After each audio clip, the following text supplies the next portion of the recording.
Now let's make the blini. In a bowl, add your eggs and then sugar and salt.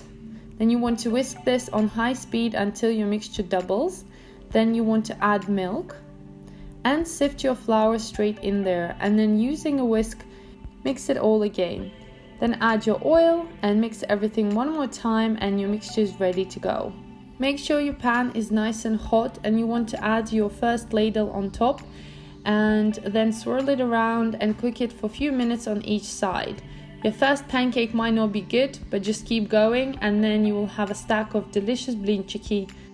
We're gonna make our spinach, so place your spinach into a pan, cook it for 5 minutes and season it. Then in a bowl, place your feta cheese, break with your hands into small pieces so it's easier to blend, and then you want to add your drained cooked spinach. Mix everything together, adjust your seasoning how you like it, and then with a hand blender you want to blitz everything together until you kind of get this beautiful green mass that's much easier to put into our pancake. So it should look like this, nice and delicious and healthy. Take your pancakes and place 1 tablespoon of your mixture inside, spread it around, and then you want to roll it up from the bottom and then press down, squash the filling and use the sides to kind of make it all even and roll it up into a roll up just like that.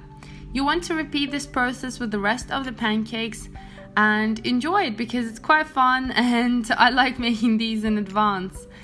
If you're eating them straight away, you can fry them with a bit of oil and butter in a pan until you get nice golden crispy color just like that.